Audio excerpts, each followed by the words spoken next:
Hey, Brian, you know what's the most unbelievable thing in shows or movies? I don't know. What's your punchline? What's your I punchline? mean, there's a lot. But when everyone starts singing Auld Lang Syne together and they all know the words, that has never happened in the history of ever in real life. No one knows the words to that. And since it's New Year's Eve, I guarantee you that there's not one actually no, I take this back. Paul knows the words. He has said this before to me. He knows the words. So, Paul, you tell us what the words are. Anyone else, if you tell us what the words are without looking it up, that's your trivia for the week. I mean, I know. What are the freaking words? I know some of the words. I don't know all the words. Um, once you get past the and never brought to mind, nothing. I suppose. Yeah. I don't know. I don't know. Like the second verse. For the first line, nothing. I don't know if I still. I used to know all the lyrics to all the verses of Good King Wenceslas. Well, that's just unnecessary brain space being used up. It's a good story if you actually listen to the lyrics. You know what else is a good story? What? Albuquerque by Weird Al Yankovic. That is a very good story. So, Matt, I'm confused. So, when our listeners are listening to this, it's already 2023, right? Yes, that's All correct. right. So, for us, this is the last time we're recording in 2022. Greetings from the future, people. Or So actually, we're from we're the yeah, past. we're from the But past. They're in the future. greetings, future people. We live in our meager time of 2022 before the invention of I don't know what's going to be invented next week. a lot more complaining. That's what's going to be invented. Yeah. Who knows what Elon Musk is going to do in the news again, or Donald Trump, or any of the people that people talk about. Anyone. The world's going to blow up. 2023. There it is. Yeah, but people have been saying that since the beginning of time. No, that's not true. Remember when everyone thought 2012 was going to be the end of the world, or 2000? Like there's a couple of years where everyone's like, the world's going to end, and it didn't. Yeah. It. Never mind. All right.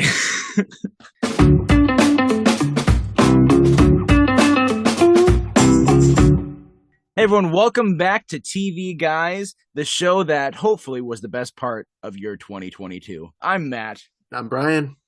and we are talking about some great shows. So 2022, to me, the movies were okay, but the shows were pretty good. I think the TV shows that I watched might have been better than most of the movies that I watched in 2022. What do you think, Brian? Um, it's 50-50. I mean, I think there were some good ones on both. There were some definitely good shows that came out of 2022 for Yeah. sure. Or like good seasons of shows. So Yes. we've got we've got some great shows. We got some shows that ended this year. We've got some shows that began this year, and we are just kind of going to go through the gamut here. So there's a lot of streaming services, but we picked like the seven popular ones and then also cable. So we've got the eight streaming services, so to speak, of what you can watch. And if you're like, all right, it is the new year, I want to watch something good, here are some great shows. I've got a lot to talk about. There's plenty that we can hit on. So we're just gonna jump into it. And we Hmm. can start with a popular one. We can start with Netflix because that's Okay. like the one that everyone used to have Netflix, right? I Yeah. don't know if anyone does it. Everyone does anymore, There but are a few big mainstays to keeping Netflix. So Netflix used to have everything. You know, it used to be oh like the yeah, hub for watching like The Office and Friends and all that, and then everything else split and they all went away.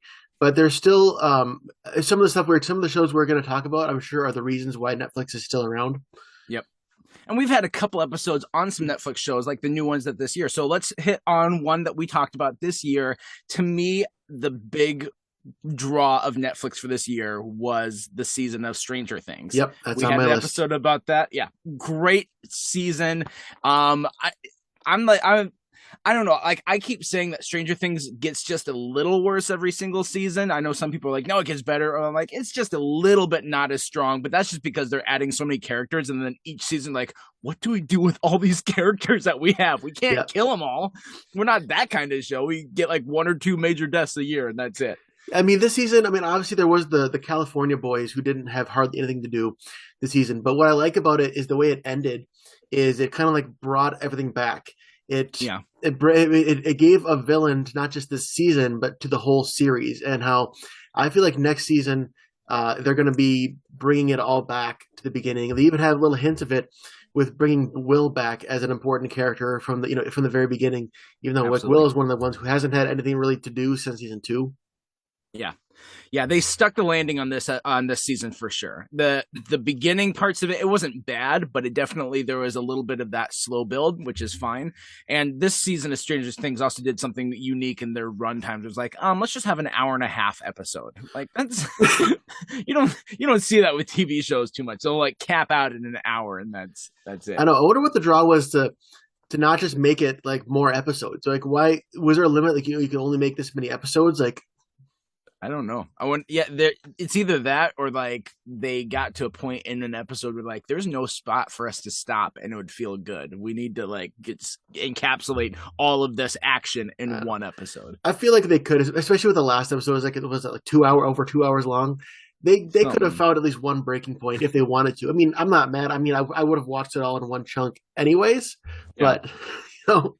The other show that I really liked, there was 6 episodes of it, and then it just actually released a Christmas episode this last week, and that's Murderville. So Murderville, I've suggested to you before and suggested on this. It's Will Arnett. He is like this grizzled detective, and every single episode they bring on a new celebrity guest.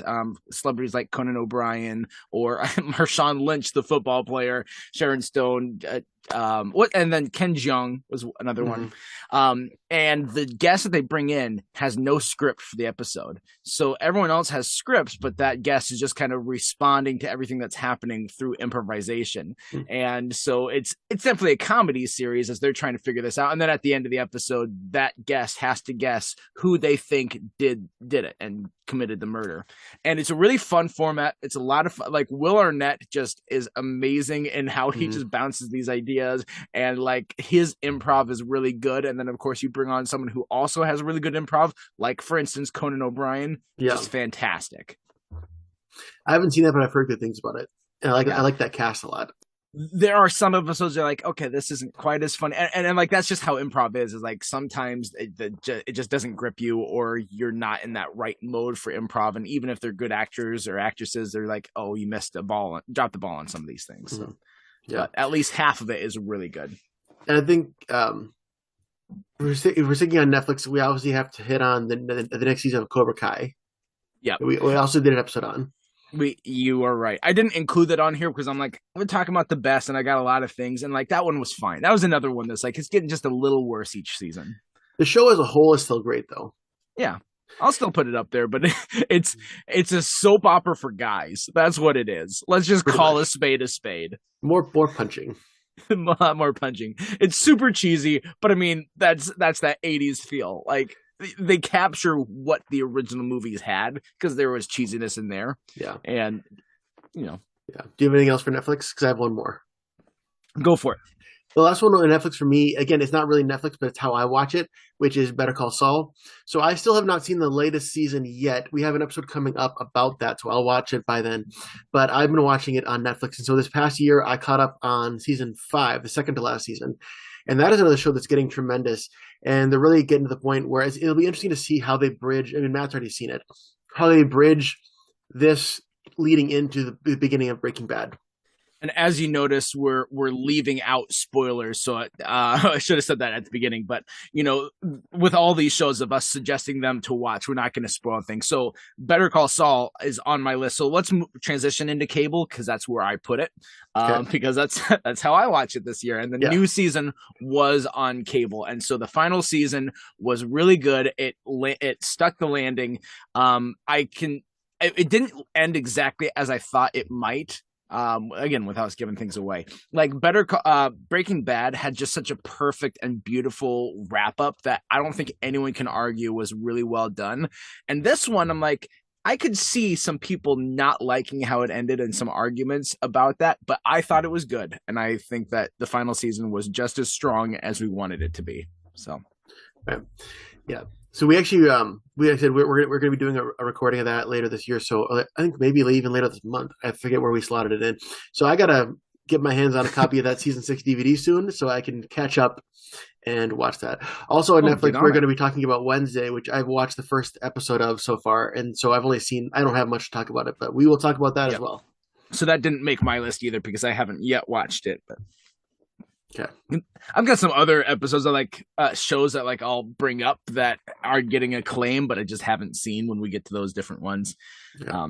But what do you got for cable? Because I got a couple of them. I don't really have anything for cable since I don't have cable, so I Okay. only have streaming services. Then you forgot about the closing of another show this last year that we did talk about as well. This Is Us.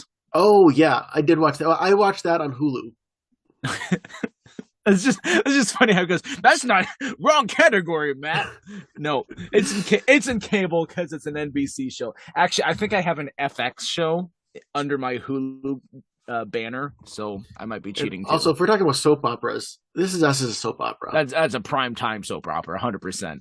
It's Yeah. I mean it's that same vein of like Parenthood or one of those other shows where it's just like we have these characters that we love, but everything that could possibly happen to a family happens to these characters. You want divorce, you got divorce. You want miscarriages, you got miscarriages. You want like anything that could happen for one of these other shows, like you're like all of the things are going to happen to this family. I'm surprised it's not like Grey's Anatomy where like they also suffered, like they all got in a car crash and then there was a shooting and then they're in a plane crash and then one of them was struck by lightning. It's like there's such melodrama Yeah. in Grey's Anatomy, and they don't get quite that much, but there definitely is plenty of melodrama. The other side of that is if you were to make like a bingo card of like family trauma, or family events, like I said, divorce, adoption, death, all this stuff. My guess is that most people will have at least one or two of those things that they can relate to. They probably don't have all of them. So I think everybody can relate to different parts of This Is Us more so. Like I said, like I think like the alcoholism doesn't, like I can't really relate to that personally, but I'm sure there's a lot of people that have. Yeah. And so like I think that's the strength, is that it can, between it having all of these different things, I think everybody can find something to relate to it with. Heck, even Randall has like the bingo card of diversity for his family. White Yeah. parents, gay black dad, black mom, Korean stepdad. Wait, was he Korean? I think it was Korean. And then Vietnamese. Vietnamese, thank you. Blind nephew. So it's like he's got it all. Oh, daughter with a trans interest, love interest, something. So he's got Yeah. like everything that you can imagine, all connected to him somehow. Yeah. So, and then the other show that I had too, I brought it up a couple weeks ago, but that's Abbott Elementary, and I haven't seen it yet, but I've heard it. I think I would love it. I still need to catch up on season 2. I started in season 2, but later half of season 1 was this year, and the beginning of season 2 was this last year as well. So far, like what I'm seeing, it's a great twist on the mockumentary. Plus, it's got a good heart in it. A lot of fun. Since This Is Us was in my Hulu category, should we jump into Hulu? Sure, we can go to Hulu. What do you got for Hulu? I really wanted to have us talk about Only Murders in the Building, but like when we're talking about best shows of the year, I expected more out of season 2, and season 2 was fine. Season 1 was much better for sure. So instead, like if there's 2 shows on Hulu that I really liked, and one of them I said was a FX show, and I think that it was on FX before it was on. Actually, they both might be, but one of them is called The Bear. And it's about someone who he worked at a like this really high star Michelin restaurant when he was younger, and he just couldn't cut it there. Or they talk about like how he got fired from it. I can't remember exactly off the top of my head how he no longer was working there. And then he ends up getting the ownership of this like Chicago restaurant that makes like a Portillo's.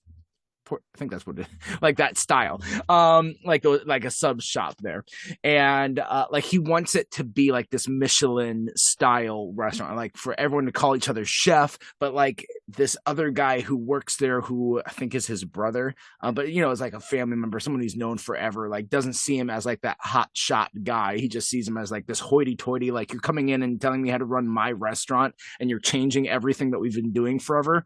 And it's just like a really great look at how someone can try and change a culture, and they can have these ideas and like what they have to fight against and all that sort of stuff. So it's a lot of it. I can't say fun, but it's a really good show. It has some really stressful moments and just good characters, Okay. good drama. One on Hulu that I watched was did you watch or hear about the show Reboot? I've heard of it. Yeah. So it was actually it was good. It's kind of like a show on a show. It's basically like a meta like Russian nesting doll of a show because the show is there's a fake show that was supposedly like a '90s like Family Matters or Full House type show called Step Right Up about this step family starring like the actors in the That's right. show were Keegan Michael Key, Judy Greer, Johnny Knoxville, and then some kid. And then now it's like them rebooting it with the producers being both played by Rachel Bloom from Crazy Ex-Girlfriend and what's his name? The Paul Reiser from Mad About You and from Stranger Things.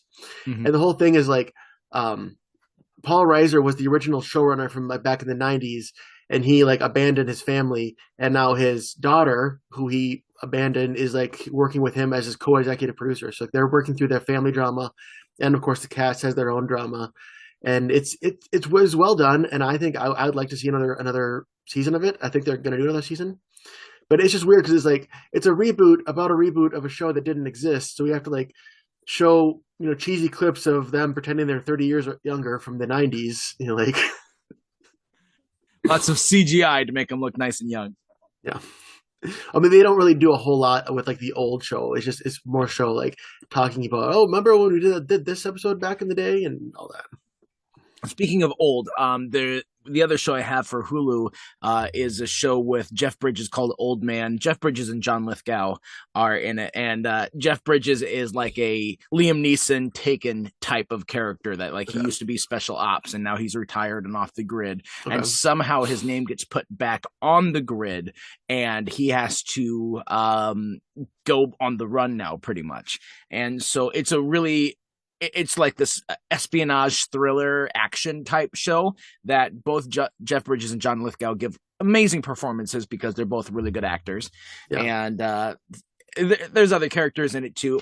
This was an episode. This was a show that I thought was going to be like a mini series, actually. So when it gets to the final episode, and it doesn't wrap things up, I was really surprised. I was just like, okay, this is the episode series finale. They have a lot to wrap up, and like, I even for season 1 shows, like they'll tend to have an arc in season 1 that they'll wrap up the arc but leave it open for season 2. This is like there wasn't anything that was really even wrapped up. It's like, oh, we just got started and there's still a lot more. So I know that there's gonna be a second season, but I hope that we get to see the story play out really well, because Old Man was really good, really entertaining. That sounds really good, because it sounds like that kind of character that like Liam Neeson or Jack Bauer, kind of like rough, like guy character. Like that's always good when it's well done. Yeah, and especially when you add in the reluctant hero side of it too, where it's like, I'm not hunting you down. I don't want to be a part of this, but you're coming after me, and if you're coming after me, I have to do something about it. Yeah. There's also How I Met Your Father, which was good, not great, I would say. We'll see how season 2 treats it. I'm halfway through it, and I wouldn't even say good. I'm not laughing at it. I'm like, this just at some point this needs to be funny. I don't find it funny. Okay. So sorry, that was me. No, it's okay. I mean, it's not going to rank very high for me, but it's on there.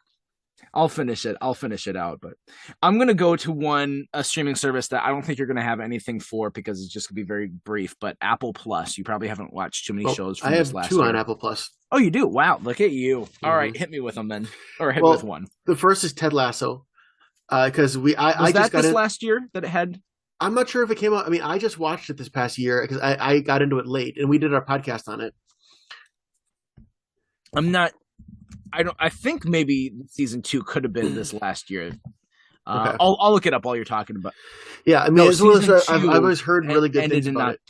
Season 2 ended in October of 2021. Okay, so it was a year behind, but I just watched it in 2022, so it still counts for me.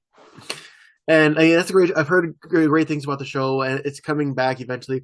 Actually, so for Christmas, Paul gave me an Apple gift card so I could buy my own Apple TV Plus subscription, because we were using his, and he canceled it until the next season of Ted Lasso comes out. There you go. We got a free trial of it right now. And so Mhm. we did it to watch this show called Severance. Now Severance has been like people have been talking about it and been going nuts over it. And it's this mystery box that's similar to Lost, but it is like a very absurd almost concept. It's I in some ways I'll call it like trippy, but it's such an odd design. Like the things that happen with it are just like out of left field. You're like, why are people responding this way? And so the whole idea of it sounds like it wouldn't be like a thriller, but it is. It's more like a thriller than anything. But it's there's a company, and when you go to work for the company, they have this technology that allows it for when you go to work and you pass through this little barrier, suddenly you don't remember anything outside of the office and you only have your personality in the office. And then when you leave, you no longer remember anything about the office and you go back to your life outside. So there's like two separate people inside each person, and one only knows the outside world and one only knows the inside world. And it's a really unique concept. But they do a good job of unfolding the mystery and peeling back the onion layer by layer. But like I said, it is really it's like high art terms of unusual and unsettling. Okay, that sounds interesting. It seems like a weird, like high concept show. Yeah, Okay, yeah. I think that's a great way yeah. to describe it. Do you have My another one for Apple Plus? The other one was the Fraggle Rock reboot, which, okay, hear me out. It actually is done really well. Okay, I mean, you think rebooting a franchise after 40 years, but they rebrand the characters really well, even though most of them are being recast. The storylines are good. I mean, I even the soundtrack has some really good songs. They got some actual like they got who was it? Like Kenan Thompson and Ed Helms singing songs on it, and I think they put more into it than you would have expected to. And so, if you're a fan of the classic Fraggle Rock, you will like the new Fraggle Rock as well. Unless you grew up. In that case, you probably don't.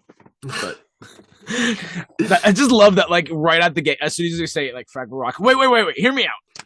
I mean, so many people are like, oh my gosh, it's just a puppet show for kids. Yeah, I mean, but it's well done. It's not like the stupid Eureka's Castle. It's like it's actually well done.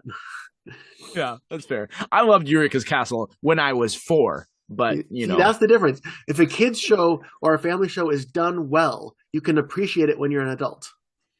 it's fair. The other one, I haven't watched too much of it. I actually only watched one episode, and I watched it this week, but I've heard good things about it. And the first episode, I'm like, yeah, I think I'd like this. It's a show called Mythic Quest, and it's a couple of the guys who actually do It's Always Sunny in Philadelphia. There's like 3 of them that are involved in this show. Like Charlie Day is one of the writers, and then the main guy, and I can't remember what the actor's name is, who's the main guy, but he's also one of the writers. And then they've got the guy who plays cricket in that show as well. He's on there. But and Abed's on it, Oh, even yeah. though he's not from Always Sunny. But it's this game company that they put out this game called Mythic Quest that's like the most popular MMORPG game of all time. And so it's this universe's World of Warcraft. And so people are loving it, and like it's kind of the behind the scenes. As they like the first pilot episode is them putting the update to this game, like one of the biggest updates since the launch, and seeing how it's going to go. So it's a fun idea about like workplace culture while also attacking like video game culture and satirizing it, and having fun with that idea. So far I liked it. I've heard really good reviews, which is why I started watching it in the first place. And hopefully it doesn't like get terrible after the first episode, but I liked it. Yeah. All right, we got 4 more streaming services here. Let's jump to Disney Plus, because that's another big popular one. Disney Plus, we've got a lot on. At least I do. Yeah, I only put 2 shows because I didn't want to do too much for any one streaming service. So I'll let you start. Well, I mean, basically, it kind of breaks down to Marvel and Star Wars, and the shows and we've covered those ones. So, do you want to like just cover those categories? One of those categories first? Sure. So my top Marvel from this last year was Moon Knight. I Okay. liked that more than I thought that I would. It really well acted by Oscar Isaac and Ethan Hawke. There was a little bit of it in the middle that was a little slower than the beginning and end of the show, but I thought the ending had really strong heart and the beginning had very strong mystery. And so that was of the three that we got from Marvel. I guess you can count like the holiday Guardians of the Galaxy as Marvel or the I Am Groot shorts, but Well, okay, if we're counting the holiday special, I loved that, but I feel like that was more like the TV the movie universe. I think that'd be more for your movies on a Monday. But I loved that. I mean, because you should think if it was billed as like the next big action sequence, yeah, that would be terrible. But if it was just like a fun little hour long get together with the characters and have a little fun, then it hit that exactly. yeah, there's parts of it I liked. Like right away in the first 5 minutes, I'm like, okay, is this what we're watching? This is the best that they can do, or whatever. Then when Kevin Bacon finally gets kidnapped and he's on the ship with them, Kevin Bacon stuff was just on point. He was so Yeah. funny. You said three, so we have She-Hulk, Moon Knight. What was the third one? Then Miss Marvel. Oh, I never watched Miss Marvel. So I mean, and Moon Knight, we said I wasn't the hugest fan of. So out of those three, I know this may be sacrilegious to some people. I liked She-Hulk. I mean, it wasn't perfect. I liked different parts of it. It was Are there a some fun people watch. you're referring to? Brandon Temmel.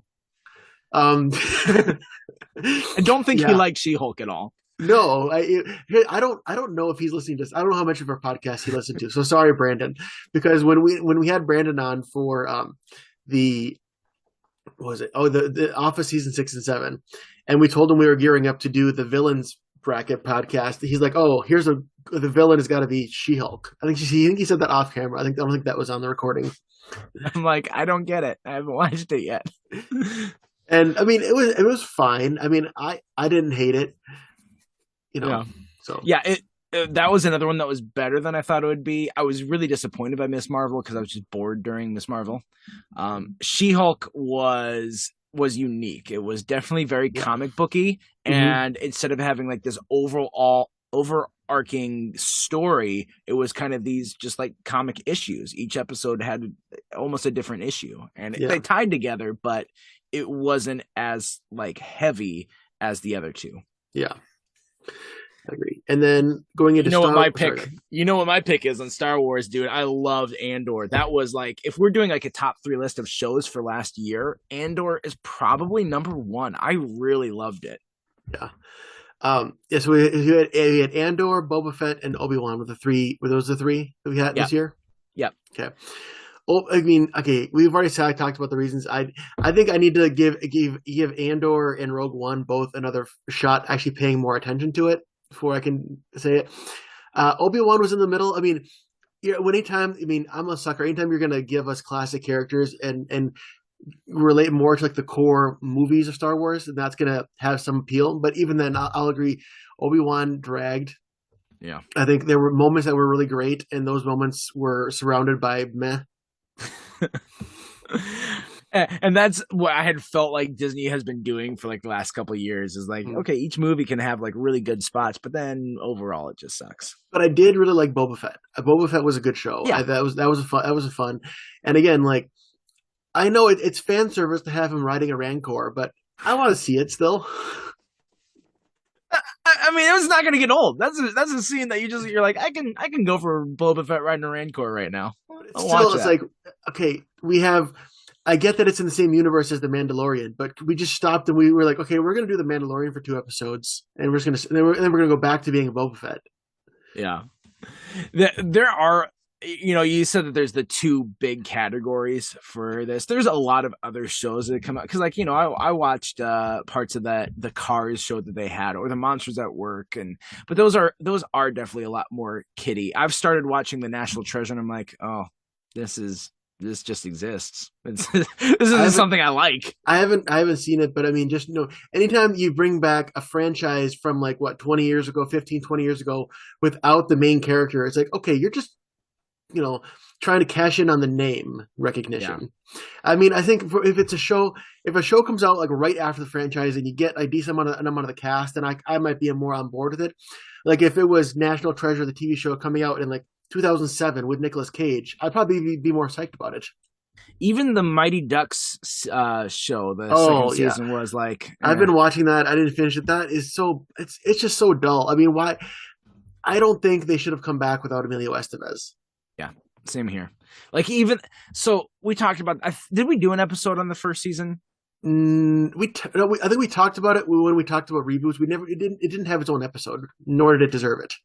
Yeah, there were parts of the first season I'm like, okay, there's promise here. It's not. I'm not going to throw it out, but like Amelia Estevez was definitely one of the big shining stars for it because you just like to see Coach Bombay back and you like to see him interact with this new. Like that's the whole point of legacy sequels is seeing Yeah. these old characters react and have situations with these new characters. But Well, and like, why does Lauren Graham always have to be dating her kids' teachers? Like, and she did it with.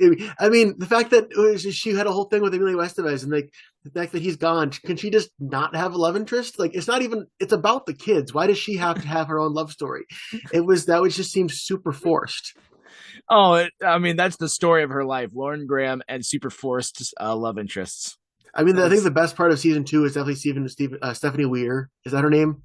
Like the assistant to the main coach guy. She's funny. yeah. Like the neurotic lady. I'm have see that season 2 is so forgettable for me, and I haven't Yeah. even finished it, but I'm Neither in the middle I of it. might not. It's That's fair. I don't finish and I don't give up on shows. I stick them out. But You know what show we did finish and talked about, and neither of us were too big of fans on? what's This that? is moving into Paramount Plus, and Okay. that's Halo. So Paramount Oh Plus yeah. didn't have too many shows that I can think of that were like their own TV shows that were hmm like new, but they did have one that was actually really good. So like, yeah, we talked about Halo, and it's just like that's a swing and a miss right there. Yeah. But they did do really well with a different established Mhm. space property, and Star Trek Strange New Worlds is actually a really Mhm. strong TV show. It's in its first season. It follows, so this is before like the events of the original series, that Star Trek, but it's after Star Trek Enterprise for those who know a lot of different Star Trek shows. And it's focused on Captain Pike before he was the admiral and above Kirk. And I mean, we even have Captain Kirk pop up in one of the episodes as a special guest star. But it's Pike with Spock in the ship, and then there's the rest of the crew as well. And then there's also Uhura is one of the members Yeah. of the crew as a rookie, as a trainee. Okay. And so you've got some of these familiar characters, but early in their career with these other new characters. And it seems to strike a really good balance on what Star Trek was about, especially like in the original series and in Next Generation, while also modernizing it. Like Star Trek Discovery modernized Star Trek too much, where it didn't feel like the Star Trek universe. This feels distinctly Star Trek universe, but in a good modern setting. So this is like my new go-to show for if I'm like, hey, if you want to get into the Star Trek universe, watch the movies, like the Chris Pine ones. Those are great. But this is like quintessential Star Trek. Plus, it allows them to get up to like shenanigans. I can't believe that this show did this. There's one episode, like, okay, it's emotional. There are definitely emotional shows. I was actually surprised at the emotional weight that some of these episodes had.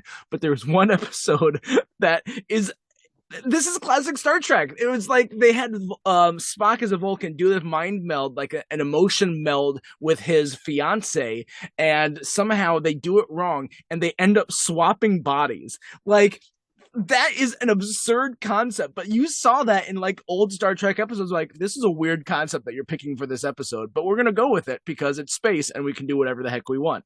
Mhm. And so it was really funny to watch, because it's like kind of like watching a more serious version of Freaky Friday, but they still played for a little bit of laughs, because both of these Vulcans who are just like robotic emotions hiding people are just like, we are not going to get into shenanigans. And like they kept talking about how much they didn't like shenanigans while they, or I don't know if that was the exact word they used, but it was something like that.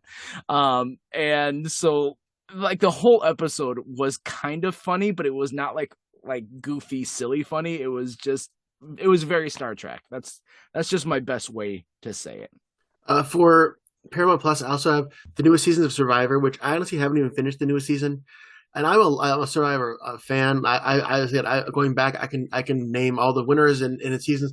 The new Survivor is just really not grabbing me. Like it's been over for like a month now. I still haven't even finished the last season. I got like 5 episodes left, and so it's kind of gone downhill. You know, I know a lot of people, most people dropped off Survivor 10 years ago, so I hung on. Did they change their format in any way? I know that they always like try and evolve it so that each season is unique. Little bits here and there. I mean, the basis of it is the same, but it's just there's so many different advantages and different stuff. It's like now there's stuff like, oh well, you found this advantage, and unless you convince everyone on your team to give a bead from their bag, then you don't get a vote. And it's just it. I like back when it was just there was just a hidden immunity idol, and that was it. You know, it's just they're trying to reinvent the wheel too much, I think. Yeah. And I get it. It's like that many seasons, you've got to do new things. So they're like jumping back to Netflix real quick. Netflix is actually doing a pretty good job, in my opinion, of giving us some new reality TV. Like they brought back the Mole show, and they've got their own version of it. I watched one episode, and I just have not. I've got so many shows I'm in the middle of, and so yeah, only one episode so far. And the first episode, I'm like, okay, this feels just like that old original Mole that I really liked. And then there was a show that maybe you've heard of called The Circle. I've mentioned that before. Oh, yeah. I've heard about I think that's a really strong reality TV show that combines elements of like Survivor, but also just a little bit more of a fun, casual atmosphere and getting it. So for anyone who's unfamiliar with the circle is they put these 8 contestants in this apartment building. They all have their own little apartment, and the only way they can communicate with anyone else is they can communicate with each other through this social media platform they call The Circle. And you can be catfishing as someone else, but it's like a competition where you're trying to like vote each episode on like, these are my rankings. This guy is my number 1, number 2, going down the list. And that the people who are at the highest usually end up being called the influencers, and the influencers get to decide who is going to be going home.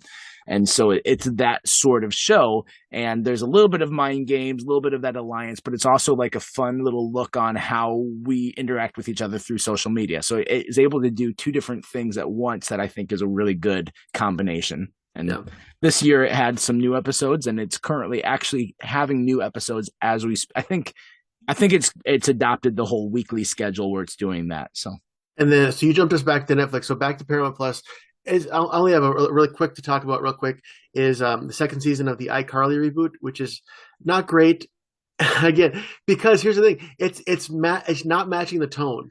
Like, yeah, iCarly from the Nickelodeon was your typical kids Nickelodeon show. It's over the top. It's whatever, And then when the reboot, they're like, we're going to make these characters adult, and we're talking about Spencer's sex life and everything. It's just like, I feel like if you reboot it, you got to keep it in the same tone of the original show, or else it just gets off. And they didn't. Yeah. Like, if the original show was more adult, then the reboot would be fine. Or if the reboot was like cheesy, like the old one, then that would be fine. But I think you need to pick an audience and stay in its lane. I think that explains like Hilary Duff's reasoning for, because it sounded like she wanted to do a Lizzie McGuire reboot, but wanted it to be similar to this, where it was a little bit more adult and dealing with more adult topics. Yeah. And so instead, she opted for How I Met Your Mother to be able to do those topics, but in a new medium, which I think is the better choice, even if How I Met Your Mother is not good at all. So you mean How I Met Your Father? Yes. How I Met Your Mother is good for the most part. How I Met Your Mother is a complicated. If you want to say, is it good or is it bad? Yes. Like, it's like it's a show that I hate when people say like shows don't age well, but this is one that didn't age well because the ending was bad, and also the characters at the time. There was like we've talked about how Mosby sucks, yeah, and then I was telling some other people about that at Christmas, and they're like, Mosby, well, Lily's terrible. I'm like, you know what? Lily does have some bad. And then, of course, you have Barney, who's like a literal sex offender. Yeah. Like, he has literally sold a woman into sex slavery. Like, and they write it away as a joke. And so, like, yeah, there's 3 of them that are not that great of characters. Well, and even like, hey, Robin can be really harsh to her friends, too. So really, it's Marshall and a bunch of jerks. Yeah, like Yeah, like Robin's flawed. She has her issues, but she's her issues are like real person type issues where yeah, she can be a jerk, but she's not as bad to me as some of the others. But It's saying something that I think Marshall and Robin are a good pairing when they pair together, yeah, and they're the two best characters by far. I like Barney in terms of he's got great jokes and Mhm. he's fun to laugh at. But yeah, absolutely, as a real person, whoo, that's nope, lock him up. The category of like the womanizer is kind of going away a little bit, and even Yeah, in the show reboot I talked about, so Johnny Knoxville's character, his whole thing was like he's kind of like finding redemption because he was always drunk and high and like being crazy wild, and they're talking about how like he would ruin so many of the takes back in the day, and he's trying to turn his life around now. Whereas I think in other shows that he would still be like that, and that would be the joke. Like, hey, look, it's Johnny Knoxville from Jackass. He's doing crazy stuff. that's me. Yeah.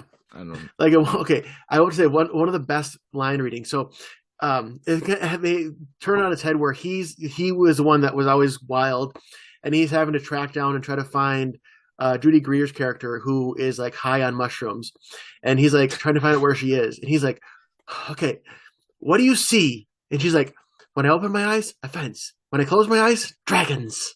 And just like her delivery was hilarious. Judy Greer's really funny. I'm glad she gets the amount of work that she does because she Yeah. was underrated for quite a while. Mm-hmm. All right, let's look at. We got two left. Let's go to Amazon Prime. And if Okay. we're talking about Amazon Prime for like original content, they threw everything behind Rings of Power. And I'm just finishing it this week, and it's like it got better at the end of the I thought season. that was on HBO Max. Nope, that's an Amazon Prime show. I don't have Amazon Prime, and I haven't seen Rings of Fire, so I'll let you talk. It's not a show that I'm going to recommend to people quite yet because it starts off slow and there's like three or four storylines, as there are with any of these other shows. Like there's three or four stories that it's juggling, and only one of them is like really solid. And the other ones have moments, but and then there's one that's just like I just don't like anything that happens with the character Galadriel, Kate Blanchett's character in the original series, who now since it's earlier she's played by a younger woman.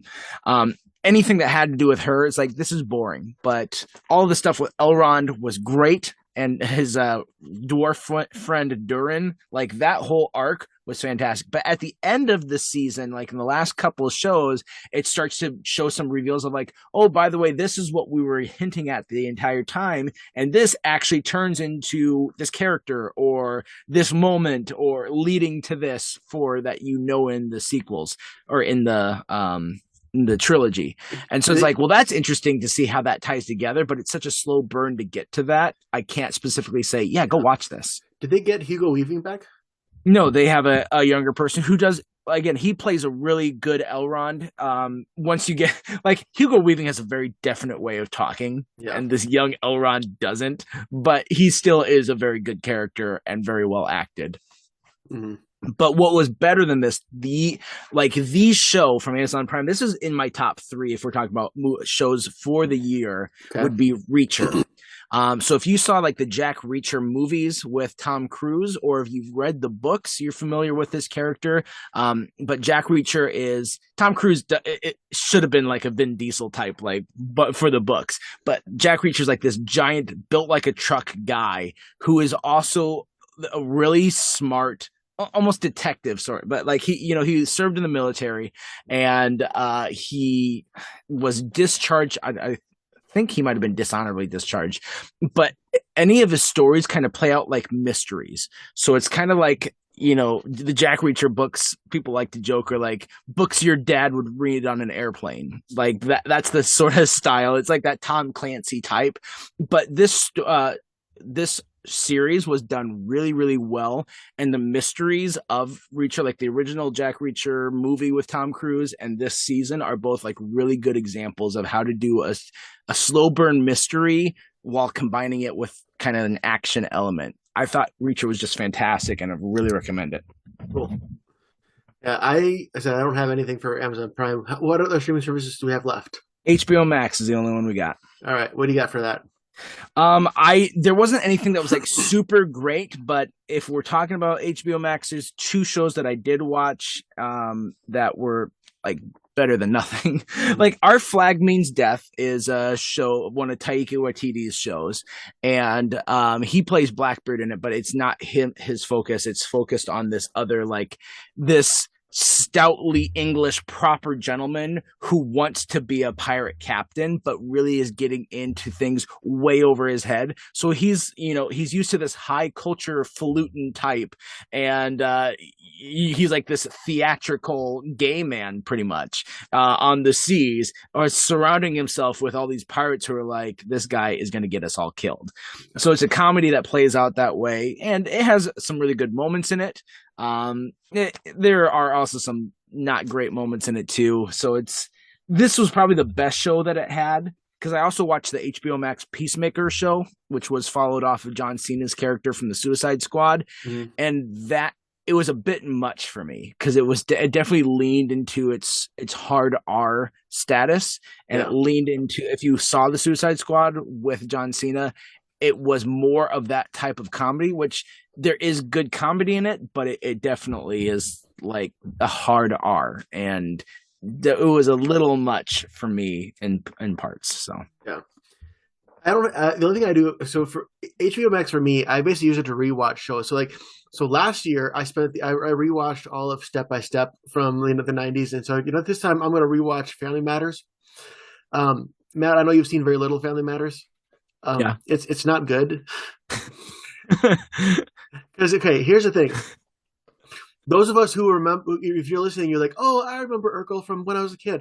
Okay, let me explain to you in two scenarios the entire series of Family Matters. One is Steve Urkel goes to Laura Winslow, I love you. We're going to be together. I'm going to wear you down. And she's like, no, I'm telling you up front, I do not like you. And then he ignores it, and it's like basically it's a show that is telling you that no means keep trying.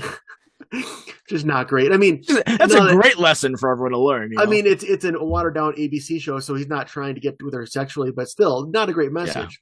Yeah. Here's the scenario of maybe 80% of the episodes. Steve Urkel does something that ends up annoying Carl or Carl Winslow, or breaking something or causing a mess, something like that. And then Carl freaks out and says, Steve, you are banished from this house, and I mean it this time. I never want to see you again. And then Steve gets all sad and leaves. And by the end of the episode, they come together and they hug, and they're like, well, you know what, Steve, you were a nice young man. You are welcome in this house anytime. Until the next episode, Steve, you are banished from this house. And that happens over and over and over again. That's it. I mean, there are other characters and stuff, but like, that's Family Matters. I like how they kind of like mock this without making the parallels too big in like Arrested Development, where Michael's like, I'm leaving, and this time it's for good. And it's like the same thing, but they actually like draw attention to it, and like they have the continuity of like, you say this all the time, Michael, we know you're not going anywhere. Yeah. I mean, I will say the best character on Family Matters was easily the grandma, Estelle Winslow, Carl's mom.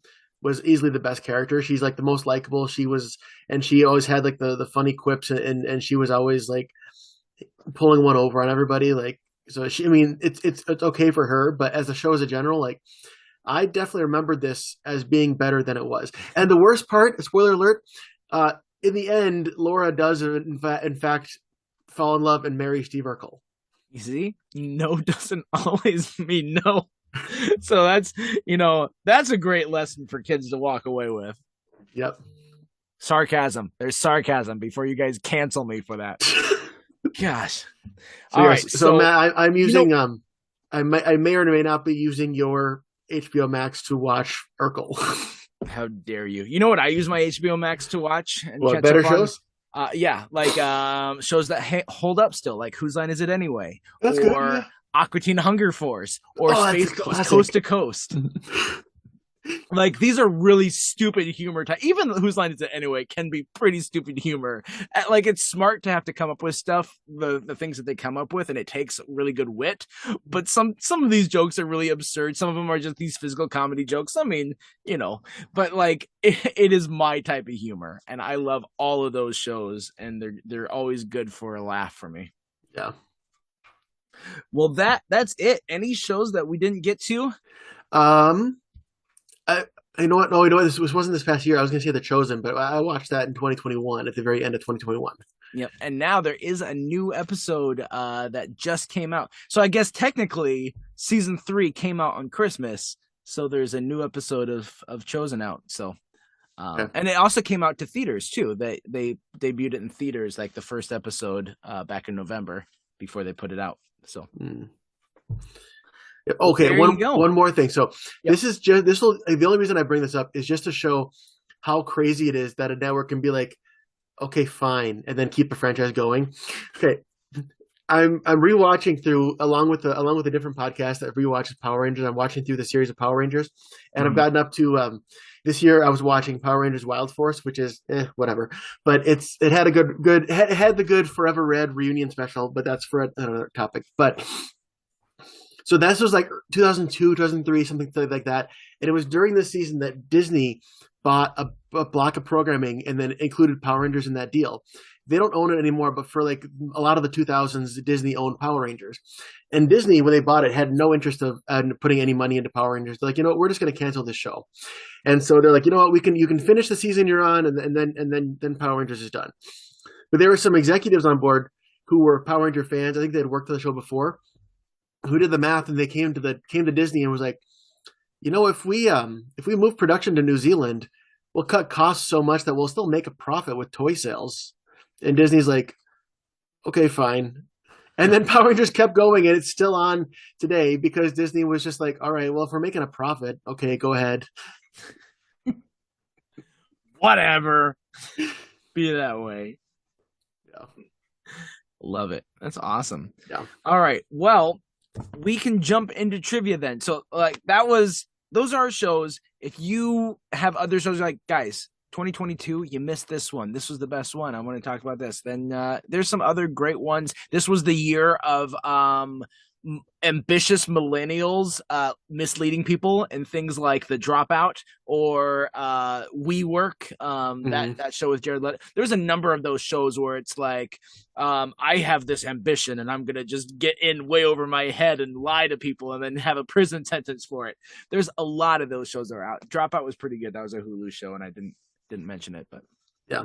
So plenty of shows from last year. Let us know what are some of your favorites, or if you agreed with us that some of these that we talked about were at the top of your list. So last week we talked about the Santa Clauses, and so Brian, you had trivia about Santa Clauses. I was like, what two characters are actually related in real life?